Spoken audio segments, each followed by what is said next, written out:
পাকিস্তানকে কাছে টানছে যুক্তরাষ্ট্র, ভারত কেবল তাকিয়েই দেখছে। বিশ্লেষকরা বলছেন, প্রেসিডেন্ট ডোনাল্ড ট্রাম্পের শাসনামলে যুক্তরাষ্ট্র পাকিস্তান সম্পর্ক দ্রুত ঘনিষ্ঠ হচ্ছে, আর তাতে ভারতের ওপর কূটনৈতিকভাবে চাপ বাড়ছে। সম্প্রতি পাকিস্তানের প্রধানমন্ত্রী শেহবাজ শরীফ ও সেনাপ্রধান আসিম মুনির ওয়াশিংটনে ট্রাম্পের সঙ্গে সাক্ষাৎ করেন। তারা যুক্তরাষ্ট্রের সঙ্গে জ্বালানি, খনিজ ও কৃষি খাতে বিনিয়োগ সহ কৌশলগত সহযোগিতা বাড়ানোর প্রতিশ্রুতি দেন। হোয়াইট হাউসের প্রকাশিত ছবিতে দেখা যায়, আসিম মুনির ট্রাম্পকে বিরল খনিজে ভরা একটি বাক্স উপহার দেন। এর আগে জুলাইতে পাকিস্তানের জন্য শুল্ক কমানোর চুক্তি করে যুক্তরাষ্ট্র, যার প্রশংসা করেন শেহবাজ। তিনি ট্রাম্পকে শান্তির মানুষ আখ্যা দিয়ে গত মে মাসের ভারত পাকিস্তান সংঘাত থামাতে ভূমিকা রাখার কৃতিত্ব দেন। মুনির তো ট্রাম্পকে নোবেল শান্তি পুরস্কারের জন্য যোগ্য বলেও মন্তব্য করেছেন। তবে ভারত সেসব দাবি অস্বীকার করে বলেছে, পাকিস্তানের সঙ্গে যুদ্ধবিরতিতে ট্রাম্প কোনো ভূমিকা রাখেননি।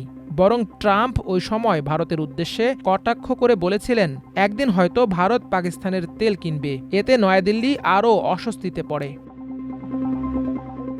মূলত ট্রাম্পের প্রথম মেয়াদে ভারতীয় প্রধানমন্ত্রী নরেন্দ্র মোদীর সঙ্গে ঘনিষ্ঠ সম্পর্ক দেখা গেলেও এবার সম্পর্ক একেবারে তলানিতে।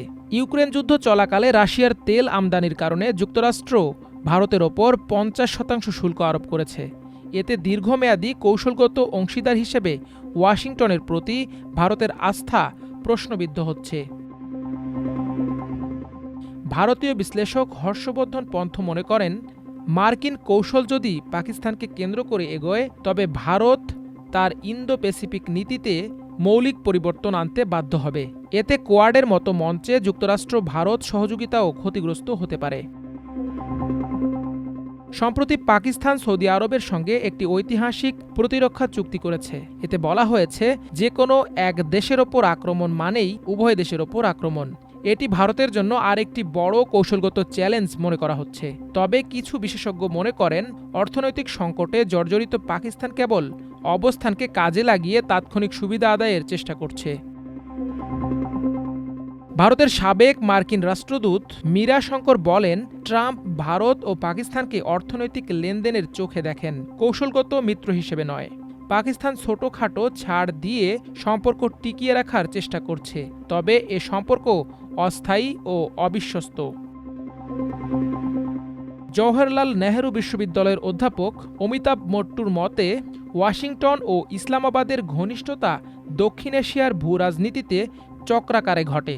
স্নায়ুযুদ্ধ, সন্ত্রাসবিরোধী যুদ্ধের পর এখন আবার পশ্চিম এশিয়া, মধ্য এশিয়ার অস্থিরতায় পাকিস্তানকে কাজে লাগাতে চাইছে যুক্তরাষ্ট্র।